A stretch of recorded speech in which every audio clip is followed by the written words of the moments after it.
ADB আন্তর্জাতিক সংবাদে আপনাকে স্বাগতম। সংবাদের শুরুতেই থাকছে সংবাদ শিরোনাম।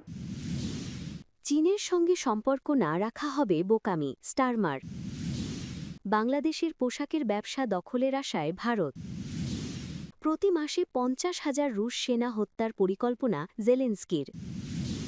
অবশেষে ৭০,০০০ ফিলিস্তিনিকে হত্যার কথা স্বীকার করল ইসরায়েল। যুক্তরাষ্ট্রের সঙ্গে ন্যায়সঙ্গত আলোচনায় প্রস্তুত ইরান। এরদোয়ানি কি ট্রাম্পকে ইরানের সঙ্গে আলোচনায় রাজি করিয়েছেন? এতক্ষণ শুনছিলেন সংবাদ শিরোনাম, এখন জানাবো বিস্তারিত।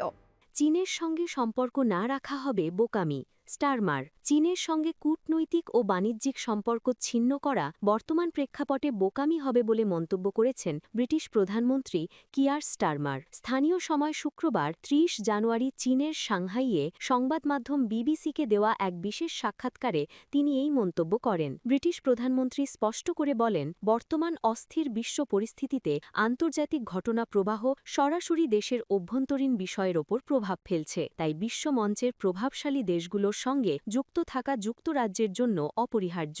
প্রায় ৮ বছরের দীর্ঘ বিরতির পর কোনো ব্রিটিশ প্রধানমন্ত্রীর এই চীন সফরকে দ্বিপাক্ষিক সম্পর্কের এক নতুন অধ্যায় হিসেবে দেখা হচ্ছে। সাক্ষাৎকারে চীনের সঙ্গে ব্যবসা নিয়ে মার্কিন প্রেসিডেন্ট ডোনাল্ড ট্রাম্পের সাম্প্রতিক নেতিবাচক মন্তব্যের প্রেক্ষাপটে স্টারমার নিজের অবস্থান ব্যাখ্যা করেন। ট্রাম্প চীনের সঙ্গে বাণিজ্যিক সম্পর্ককে ঝুঁকিপূর্ণ বলে অভিহিত করলেও কিয়ার স্টারমার মনে করেন বাস্তবসম্মত আলোচনার মাধ্যমেই এগিয়ে যাওয়া উচিত। তিনি জানান, চীন সফরের আগে ব্রিটিশ প্রতিনিধি দল ট্রাম্পের টিমের সঙ্গেও বিষয়টি নিয়ে আলোচনা করেছে। এমনকি ট্রাম্প নিজেও আগামী এপ্রিলে চীন আসতে পারেন এমন সম্ভাবনার কথা উল্লেখ করে স্টারমার বলেন, আন্তর্জাতিক অঙ্গনের পরিস্থিতি সরাসরি ঘরের ভেতরের অর্থনীতিতে প্রভাব ফেলে বলেই বেইজিংয়ের সঙ্গে গঠনমূলক যোগাযোগ বজায় রাখা জরুরি। যুক্তরাজ্য ও চীনের এই ক্রমবর্ধমান সহযোগিতার বিষয়টিকে ইতিবাচক হিসেবে দেখছেন নোবেলজয়ী অর্থনীতিবিদ ক্রিস্টোফার পিসারিদিস। সুইজারল্যান্ডের দাভোসে বিশ্ব অর্থনৈতিক ফোরামের একটি অনুষ্ঠানে সিজিটিএনকে দেওয়া সাক্ষাৎকারে তিনি বলেন যে, বিশ্ব যখন বিভিন্ন পরাশক্তির প্রভাবে বিভক্ত হওয়ার ঝুঁকিতে রয়েছে, তখন ব্রিটিশ প্রধানমন্ত্রীর এই উদ্যোগ অত্যন্ত সময়োপযোগী। বাংলাদেশের পোশাকের ব্যবসা দখলের আশায় ভারত। ইউরোপীয় ইউনিয়নের সঙ্গে মুক্ত বাণিজ্য চুক্তির মাধ্যমে ইউরোপের বাজারে শুল্ক সুবিধা পেতে যাচ্ছে ভারত। এই চুক্তির ফলে ইউরোপে ভারতীয় পোশাকসহ বিভিন্ন পণ্যের রপ্তানি বাড়বে বলে আশা করা হচ্ছে, যা বাংলাদেশের পোশাক খাতে প্রতিযোগিতা বাড়াতে পারে। প্রায় ২ দশকের আলোচনা শেষে গত মঙ্গলবার ইউরোপীয় ইউনিয়ন ভারত মুক্ত বাণিজ্য চুক্তি সইয়ের ঘোষণা দেওয়া হয়। ইউরোপীয় কাউন্সিল, ইউরোপীয় পার্লামেন্ট এবং ভারতের সংসদের অনুমোদন পেলে ২০২৭ থেকে চুক্তিটি কার্যকর হওয়ার কথা রয়েছে। চুক্তির আওতায় ইউরোপীয়ভুক্ত ২৭ দেশের বাজারে প্রবেশ করা অধিকাংশ ভারতীয় পণ্য বিশেষ শুল্ক সুবিধা পাবে। এই চুক্তির ফলে ইউরোপে ভারতীয় পোশাক পণ্যের ওপর বিদ্যমান প্রায় ১২% শুল্ক শূন্যে নেমে আসবে। পাশাপাশি চামড়াজাত পণ্য, সামুদ্রিক পণ্য, হস্তশিল্প ও গয়নার মতো পণ্যের ক্ষেত্রেও শুল্ক কমানো হবে অথবা বিনা শুল্কে প্রবেশাধিকার মিলবে। ভারতের গণমাধ্যম জি নিউজ জানিয়েছে, এই চুক্তির মাধ্যমে ইউরোপের বাজারে বাংলাদেশের পোশাক রপ্তানির একটা বড় অংশ দখলের আশা করছে ভারত। বর্তমানে ১৯৭৫ থেকে এলডিসি বাণিজ্য সুবিধার আওতায় ইউরোপে অগ্রাধিকারমূলক প্রবেশাধিকার পেয়ে বাংলাদেশ ইইউ এর দ্বিতীয় বৃহত্তম পোশাক সরবরাহকারী দেশে পরিণত হয়েছে। ডেনিম, ট্রাউজার ও টি-শার্টের মতো কয়েকটি পণ্যে বাংলাদেশ চীনকেও ছাড়িয়ে গেছে। ইইউতে শীর্ষ পোশাক রপ্তানিকারী দেশের তালিকায় চীনের পরেই রয়েছে বাংলাদেশ। এরপর রয়েছে তুরস্ক, Bharat, Cambodia, Vietnam, Pakistan, Morocco, Sri Lanka ও ইন্দোনেশিয়া। ২০২৪-২৫ অর্থবছরে বাংলাদেশের মোট পোশাক রপ্তানির ৫০% বেশি গেছে ইউরোপীয় ইউনিয়নের দেশগুলোতে, যার পরিমাণ প্রায় $১,৯৯১ কোটি।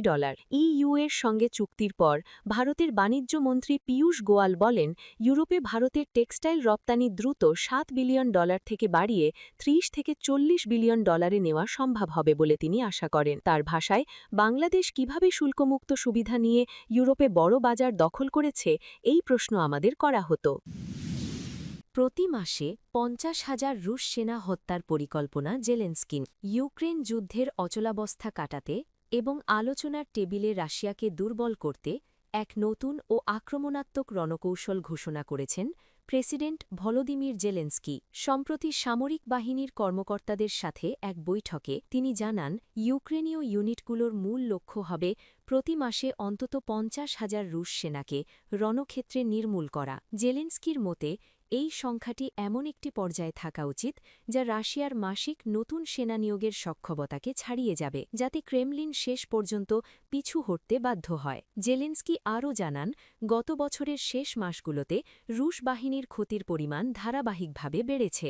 ভিডিও বিশ্লেষণের তথ্যানুযায়ী ২০২৫ সালের ডিসেম্বরেই প্রায় ৩৫,০০০ রুশ সেনা নিহত বা গুরুতর আহত হয়েছেন, যা আগের মাসগুলোর তুলনায় অনেক বেশি। তবে যুদ্ধের চূড়ান্ত বিজয়ের জন্য এই সংখ্যাকে মাসে ৫০,০০০-এ উন্নীত করাকে সেরা মাত্রা হিসেবে অভিহিত করেছেন তিনি। ইউক্রেনীয় বাহিনীর তথ্যমতে ২০২২ সালে সর্বাত্মক যুদ্ধ শুরুর পর থেকে এ পর্যন্ত রাশিয়ার প্রায় ১২ লাখ সেনা হতাহত হয়েছেন। যদিও স্বতন্ত্র কোনো আন্তর্জাতিক সংস্থা এই সংখ্যার পূর্ণ সত্যতা নিশ্চিত করতে পারেনি। ইউক্রেনের এই রণকৌশলের মূল চালিকা শক্তি হিসেবে কাজ করছে ড্রোন প্রযুক্তি।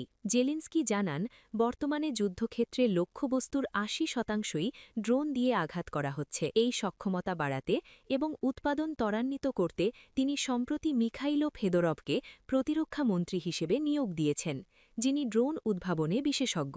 ড্রোন অপারেটরদের উৎসাহিত করতে এবং নির্ভুল নিশানায় আঘাত হানতে সেনাবাহিনীতে বিশেষ পয়েন্ট সিস্টেম এবং আর্থিক পুরস্কারের ব্যবস্থাও চালু করা হয়েছে। এদিকে রণক্ষেত্রে এমন লক্ষ্য নির্ধারণের পাশাপাশি ইউক্রেনের বেসামরিক এলাকাগুলোতে রাশিয়ার ড্রোন ও ক্ষেপণাস্ত্র হামলা অব্যাহত রয়েছে। বিদ্যুৎ কেন্দ্রগুলোতে উপরিপরি হামলার ফলে কিয়েভ সহ বিভিন্ন শহরের লাখ লাখ মানুষ বিদ্যুৎহীন অবস্থায় দিন কাটাচ্ছেন। অবশেষে ৭০,০০০ ফিলিস্তিনিকে হত্যার কথা স্বীকার করল ইসরায়েল। ২০২৩ সালের ৭ অক্টোবর থেকে গাজায় নির্বিচারে আগ্রাসন চালিয়ে রিপোর্ট লেখা পর্যন্ত প্রায় ৭০,০০০-এর মতো ফিলিস্তিনিকে হত্যার কথা মেনে নিয়েছে ইহুদিবাদী ইসরায়েল। জ্যেষ্ঠ সামরিক কর্মকর্তাদের বরাত দিয়ে দেশটির বেশ কয়েকটি সংবাদমাধ্যম এ তথ্য প্রকাশ করেছে। এর আগে গাজার স্বাস্থ্য কর্তৃপক্ষের প্রকাশিত নিহতের সংখ্যার বিষয়ে সন্দেহ প্রকাশ করেছিল ইসরায়েল। যদিও জাতিসংঘ দীর্ঘদিন ধরেই গাজার স্বাস্থ্য কর্তৃপক্ষের নথিভুক্ত নিহতের সংখ্যা নির্ভরযোগ্য বলে স্বীকৃতি দিয়ে আসছে, তবে ইসরায়েল দাবি করে আসছিল গাজার স্বাস্থ্য মন্ত্রণালয় হামাসের নিয়ন্ত্রণে থাকায় তাদের দেওয়া তথ্য বিশ্বাসযোগ্য নয়। গাজার স্বাস্থ্য মন্ত্রণালয় নিহতদের নাম ও বয়স প্রকাশ করে থাকে। সর্বশেষ হিসেবে তারা জানিয়েছে মোট নিহতের সংখ্যা ৭১,০০০ ছাড়িয়েছে। এর মধ্যে যুক্তরাষ্ট্রের মধ্যস্থতায় অক্টোবরে শুরু হওয়া যুদ্ধবিরতির পর ইসরায়েলি হামলায় নিহত হয়েছেন ৪৮০ জনেরও বেশি। স্বাস্থ্য মন্ত্রণালয়ের ভাষ্যানুযায়ী আরও বহু মানুষ গাজায় ধ্বংসস্তূপের নিচে চাপা পড়ে রয়েছেন। নিহতদের মধ্যে বেসামরিক নাগরিক ও যোদ্ধাদের আলাদা করে চিহ্নিত করা না হলেও অধিকাংশ নিহত নারী ও শিশু বলে উল্লেখ করেছে কর্তৃপক্ষ। বৃহস্পতিবার জ্যেষ্ঠ সামরিক কর্মকর্তাদের সঙ্গে এক ব্রিফিংয়ের বরাত দিয়ে ইসরায়েলের ওয়াইনেট নিউজ ওয়েবসাইট সহ দেশটির শীর্ষস্থানীয় কয়েকটি সংবাদমাধ্যম জানায়, মানবিক সামরিক বাহিনীও একই ধরনের একটি হিসাব মেনে নিয়েছে। ওয়াইনেটকে এক সামরিক কর্মকর্তা বলেন, আমাদের হিসেব অনুযায়ী যুদ্ধে প্রায় ৭০,০০০ গাজাবাসী নিহত হয়েছেন। এর মধ্যে নিখোঁজ ব্যক্তিরা অন্তর্ভুক্ত নন। এ বিষয়ে মন্তব্য জানতে চাইলে ইসরায়েলের সামরিক বাহিনী বা আইডিএফ বলেছে, এই বিষয়ে যে কোনো তথ্য বা প্রতিবেদন আনুষ্ঠানিক ও নির্ধারিত প্রক্রিয়ার মাধ্যমে প্রকাশ করা হবে। যুক্তরাষ্ট্রের সঙ্গে ন্যায়সঙ্গত আলোচনায় প্রস্তুত ইরান।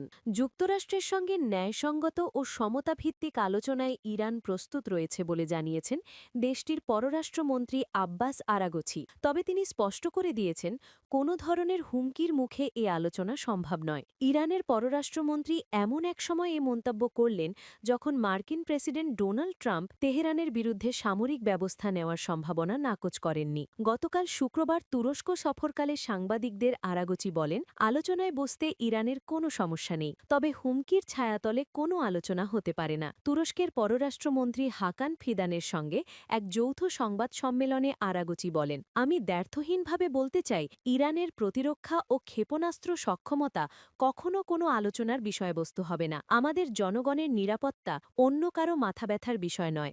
দেশকে রক্ষায় যতটুকু প্রয়োজন আমরা আমাদের প্রতিরক্ষা সক্ষমতা ততটুকু বজায় রাখব এবং বৃদ্ধি বৃদ্ধি করব। ইরানের সাম্প্রতিক সরকার বিরোধী বিক্ষোভ দমন ও দেশটির পারমাণবিক কর্মসূচি নিয়ে ট্রাম্পের বারবার হামলার হুমকির জেরে দুই দেশের মধ্যে কয়েক সপ্তাহ ধরে চরম উত্তেজনা বিরাজ করছে। মার্কিন প্রেসিডেন্ট সম্প্রতি জানান, ইউএসএস আব্রাহাম লিঙ্কন বিমানবাহী রণতরীর নেতৃত্বে একটি বিশাল নৌবহর ইরানের দিকে অগ্রসর হচ্ছে। এমনকি আলোচনার টেবিলে না এলে প্রয়োজনে সহিংস হতেও প্রস্তুত ওয়াশিংটন। গতকাল হোয়াইট হাউসে ট্রাম্প বলেন, তার প্রশাসন ইরানের দিকে আরও জাহাজ পাঠাচ্ছে। তিনি বলেন, আশা করছি আমরা একটি চুক্তিতে পৌঁছব। যদি হয় তাহলে ভালো, আর না হলে কি হয় তা দেখা যাবে। এরদোয়ানই কি ট্রাম্পকে ইরানের সঙ্গে আলোচনায় রাজি করিয়েছেন? যুক্তরাষ্ট্রের সামরিক উত্তেজনা কমাতে আলোচনা করতে তুরস্কের রাজধানী আঙ্কারায় যাচ্ছেন ইরানের পররাষ্ট্রমন্ত্রী আব্বাস আরাগচি। সম্ভাব্য উত্তেজনা এড়াতে তেহরানকে তাদের পরমাণু কর্মসূচি নিয়ে ছাড় দিতে হবে, তুর্কি ডিপ্লোম্যাটেরা ইরানকে এমনটাই বোঝানোর চেষ্টা করছেন। তুরস্কের প্রেসিডেন্ট রেসেপ তাইয়েব এরদোয়ান, যুক্তরাষ্ট্রের প্রেসিডেন্ট ডোনাল্ড ট্রাম্প ও ইরানের প্রেসিডেন্ট মাসুদ পেজেশকিয়ানের মধ্যে একটি ভিডিও কনফারেন্সের প্রস্তাব দিয়েছেন। এ ধরনের উচ্চ পর্যায়ের কূটনীতি মার্কিন নেতার পছন্দ হতে পারে, কিন্তু ইরানের সতর্ক কূটনীতিবিদদের কাছে এটি একেবারেই অপছন্দনীয়। উল্লেখ্য, গত এক দশকে দুই দেশের মধ্যে আনুষ্ঠানিক কোনো সরাসরি আলোচনা হয়নি। এমন এক সময় গতকাল শুক্রবার আরাগচির এ সফরে যাওয়ার কথা ছিল। এটি এমন সময় হচ্ছে যখন যুক্তরাষ্ট্র ও ইরানের পাল্টাপাল্টি হুমকিতে আন্তর্জাতিক কূটনীতিতে চরম উত্তেজনা বিরাজ করছে। সাংবাদভিত্তিক ওয়েবসাইট অ্যাক্সিওসের প্রতিবেদন অনুযায়ী, ইরান ইস্যুতে আলোচনার জন্য ইসরায়েল ও সৌদি আরবের জ্যেষ্ঠ প্রতিরক্ষা ও গোয়েন্দা কর্মকর্তারাও চলতি সপ্তাহে ওয়াশিংটনে অবস্থান করছেন।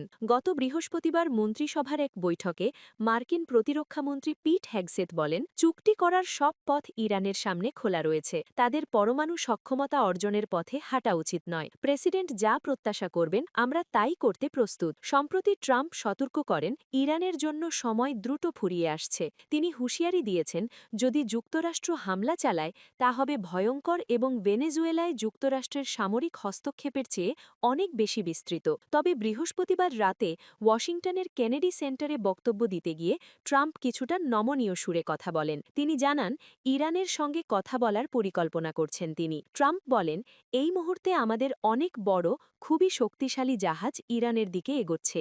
যদি সেগুলো ব্যবহার না করতে হয় সেটাই সবচেয়ে ভালো হবে। অবশ্য ট্রাম্প যতই হুমকি দিন না কেন, এখনও অনমনীয় অবস্থানে রয়েছে ইরান। দেশটির সেনাপ্রধান মেজর জেনারেল আমির হাতামি ঘোষণা করেছেন, গত জুনে 12 দিনের যুদ্ধের পর ইরান তার রণচৌহিতে পরিবর্তন করেছে এবং 1000 জল ও স্থল ভিত্তিক ড্রোন তৈরি করেছে।